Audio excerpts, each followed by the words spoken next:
Hello, everyone who will eventually watch this video. I wish people would be here to actually do the session with me, but that's okay. So my name is Ivy Barefoot. I'm the Assistant Director for Student Engagement here at Queens. And today our session will be on making your mission. So having everyone create their own personal mission statement. So some of the objectives for today, attending this program, we hope that you will reflect on this fall semester and the impact that it's made on you as your first semester here at Queens. And then also helping to create a personal mission statement that reflects your future personal and academic aspirations. So this also goes into your program topic 5. So if you are looking to meet that criteria, this is the right session for you. So the first thing would be clarifying your values. The video that I was going to show was a video impersonation. And so let me see if it'll actually pop up so you can watch it. Eddie Murphy, let me talk to you, dog. How would you accept an Oscar? Well, what first I would say to these people. Hold on, why did it take so long? That's my question. I should have been had me an Oscar. You see me. Y'all see me. Okay, so that's just a little clip. So clarify your values is talking about what makes you you. And so watching people, So watching other people impersonate people is really funny, and it's enjoyable, but as a leader, this is something that you really want to avoid. You don't want to put yourself in the position of being another person because that's not who you are. And so it's important for you to clarify those values that you find to be important and what makes you who you are. So a lot of this comes from a book called The Leadership Challenge. It's by Coutts and Posner, and it really talks about what it takes to be a leader in today's world. So you can only be authentic when you lead according to the principles that matter most to you. If not, you are just putting on an act. So if my guiding principles are not to seek new exploration in science and physics, then I probably shouldn't be in astrophysics because that doesn't necessarily meet the criteria or meet the principles of being my most authentic self. So making sure that you are not putting on an act, but you're doing what makes you you. So this is when you can start thinking about what does it mean to be authentic? What does it mean to be you? And how do you find out what makes you authentic? So thinking about what makes you authentic, thinking about things that describe you. So what are 3 words that describe yourself? So I would say 3 words that describe me are caring, bubbly, and patient. So those are things that I feel like describe me. I'm a very caring person. I like to help other people. I tend to be a little bit more bubbly than other people, but that doesn't necessarily mean that I'm extroverted. Some people think that's what that means. And then patient. I think patience is very important. That's something that I value. And what I think other people would describe me as those things, I think for the most part, especially the caring and bubbly, I think people usually see me as a very caring, giving person and tend to be a little bit more outgoing than other people. So when clarifying your values, so as humans, we always rank certain things over others when we think of our core values. Even if you don't think this is something that you do, it is something that you do, whether it's consciously or unconsciously. Core values are fundamental beliefs that a person has for themselves or organization. And core values are the guiding principles that dictate your behaviors and actions. So if one of my values is caring, something like caring is a value for me. I value giving care to others and having people care about me. That's going to kind of dictate how I live my life and my behaviors and my actions. So if I'm a caring person, I'm not necessarily going to be rude or nasty to people. That's not a guiding behavior for me. So core values can help people to know what's right and wrong. They can help groups to determine if they're on the right path in fulfilling their goals, and it can help create an unwavering and unchanging guide. I think values are very, very important when it comes to your future aspirations, when it comes to jobs. When you're looking into a job and an employer, looking at the values and the mission of your future employer or the future place that you want to work is super important. It may not seem like it, but understanding what they value and what their goals are and how does that relate or correlate to what you feel and you believe, you want to make sure those match, because in the end, if they don't, you're going to find it difficult to work in a place where that may not match your core values or your mission. Now, I'm not saying they have to match completely, but you want to work somewhere that you feel like you are valued as a person and that your goals and the company's goals are pretty much consistent and you're on the right path with each other. So along with clarifying these values, you have to find your voice. It's very crucial to becoming an authentic leader. Your voice should not only speak for you personally, it should speak to how you interact with others. In order to clarify your values and use your voice, you must connect it with this essential idea of finding your voice, finding who you are. So to find one's voice, we must first know what we care about, because if you don't care, how can you expect others to? You must reach deep down and take a trip through your inner territory. So this is also another quote from the Leadership Challenge. So it's basically talking about, if you don't know your own voice, how are you expected to know others? And how are you expecting other people to know your voice and who you are? So with finding our voice, an effective way of doing this is finding out what values guide you. So this would be a time where I would ask you to think about your top 10 values. I'll make sure that that link to that document is provided so that you can look at a list of values. And you can use those and really think about and dig deep about what matters most to you out of those values. Now, once you found those top 10 values, then I would ask you to get rid of them and get rid of your bottom 5. And then after that, rank your 5 top values that are left. Now, when I've done this in the past, this has been very challenging for people, particularly students, because it's not necessarily something you think about on a daily basis. In particular, it's much easier for you to list your top 10 values because you could say, oh, those are 10. I can think of 10 things that I find to be important to me.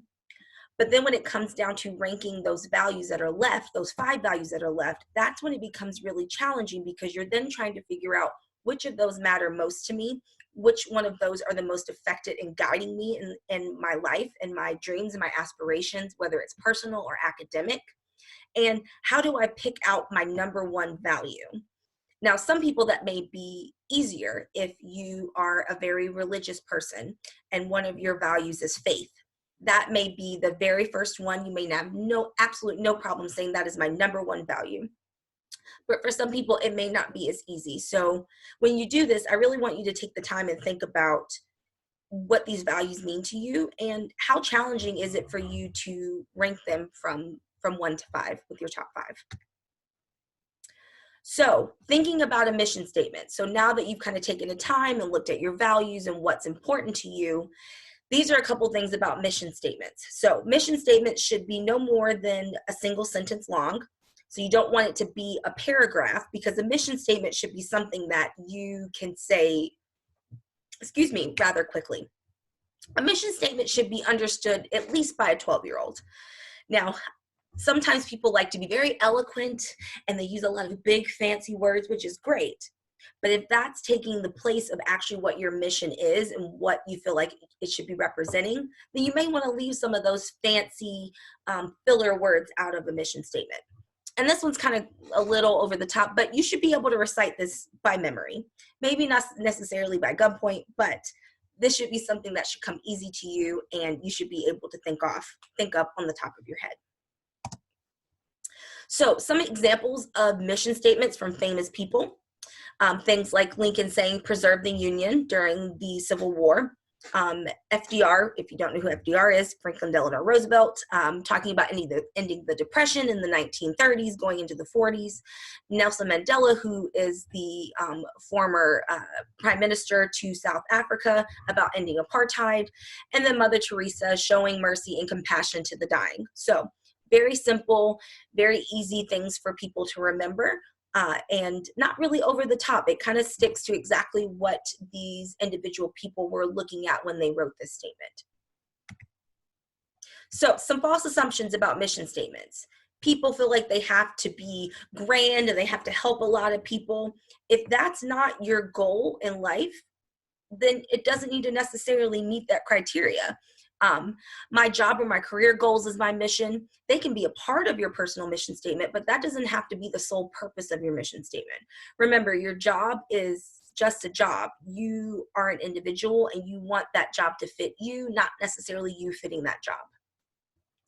It has to be a to-do list in my mission statement. You don't need a to-do list. If you want to list things that you feel are goals in your life, which we'll talk about my mission statement in a minute, then that can be a part of it. I am not currently living my mission statement. You may not be living this mission statement, and that's okay. A lot of y'all, this is your first semester in college. You are just now starting to explore different options when it comes to what you want to do with the next 4 years of your life. If you want to go to grad school afterwards, if you want to go straight into working, if you want to take time off, you may end up not staying at Queens and studying abroad or doing things like that. So it doesn't have to be what you're doing right now. Some people think, oh, well, I'm not important enough to have a mission statement. That's not true. I think every person has the capability and the opportunity to create something that means something to them, personally, academically, professionally, and using those words to really guide you as you continue on this crazy journey of life. And some people think that a mission statement must be full of suffering, just kind of looking back at our other ones where, you know, it's showing mercy or preserving the union. Yes, these were times in history where there was a lot of negative and bad issues going on in the world, but that doesn't necessarily mean that your mission statement must be full of suffering and angst or anything like that. It doesn't need to be like Edgar Allan Poe.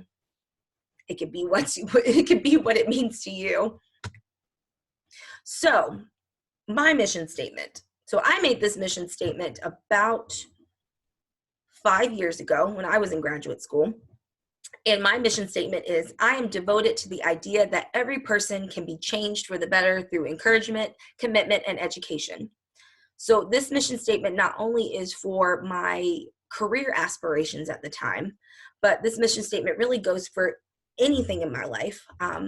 As I said earlier, one of my strong values is care and understanding, compassion. And so I have a strong belief that any person can be changed for the better, regardless who you are, through encouraging others, having commitment to what you're doing, and then educating yourself.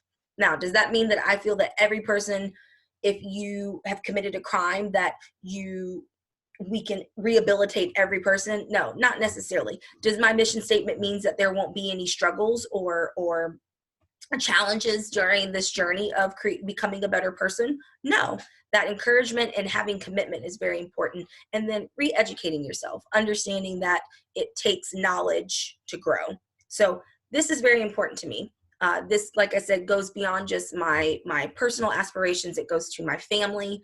I am a mother of 2 kids, and so I want them to also believe that every person can be changed, and every person needs encouragement. Every person can be committed, and every person has a right to be educated to change for the better. So this would be the time where everybody would be getting some documents about creating their own mission statement. So I will make sure that all these documents are available to y'all so that you can still participate in this activity, which is really a fun activity. So I really hope you do participate in it. So the first thing you're going to do is you're going to get a paper that has some action verbs on it. There's probably 40 or 50 action verbs on this piece of paper. And then I want you to pick out 3 verbs from each page that excites you. So I think there's about 3 pages. So pick out about 3 verbs from each page that excites you. And then from that, I want you to take those words and then narrow the words down to 3 verbs that excite you out of the list of verbs that you have. So looking at this is talking about your core. What do you stand for? What principles, causes, values, purpose, what would you die for or devote your life to? That's when I talk about these verbs. These are not just verbs that have to do with social issue, or maybe not social issue, excuse me. These are not verbs that just talk about, I really love playing basketball. What is your core? What are things that you are willing to devote your life to? So example, joy, service, family, justice, faith, learning, creativity, equality, excellence.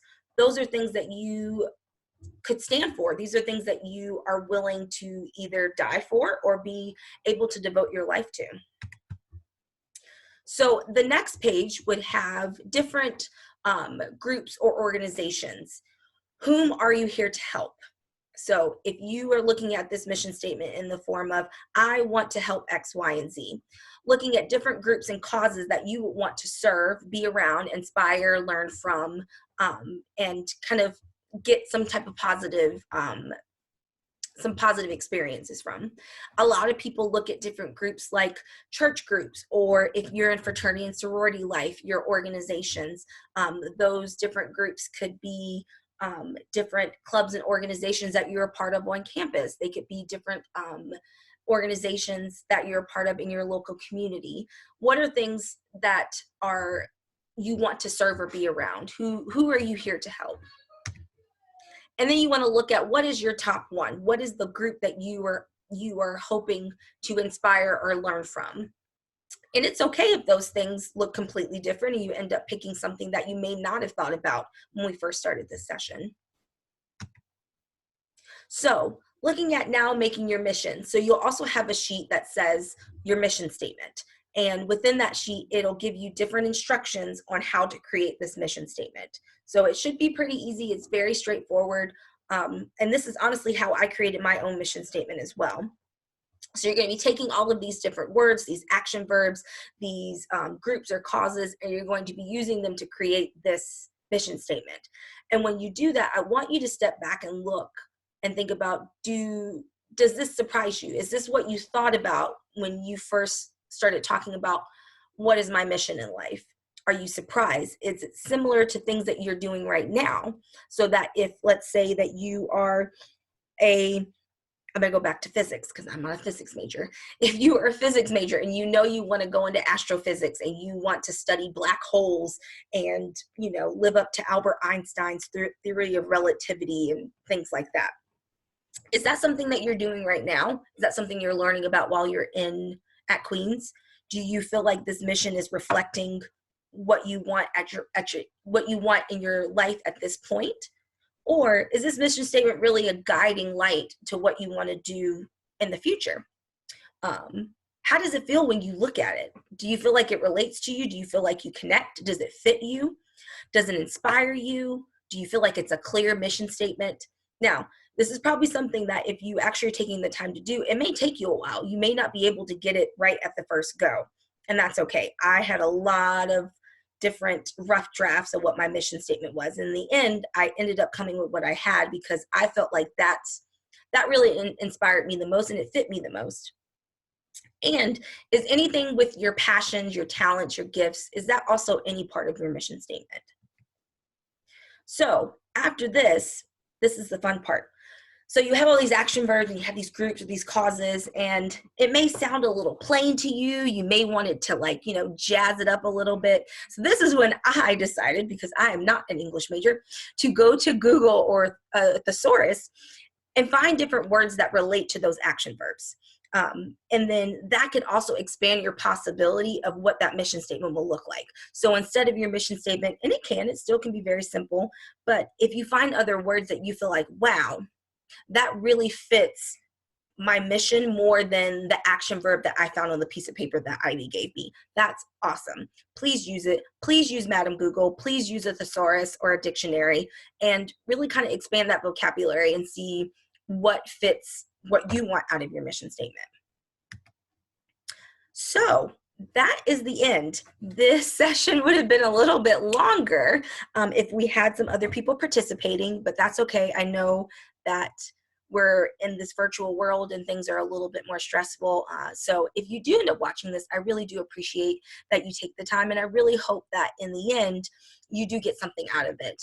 Like I said, I wrote my mission statement 5 years ago, and it really is still something that I think about on a weekly basis of, am I living out that mission? And honestly, when I was creating this presentation, I even went back and said, I may need to revisit my own mission statement, because what I want out of my life and what I'm aspiring to do has changed a little bit. And it's changed with becoming a mom, it's changed with a new job.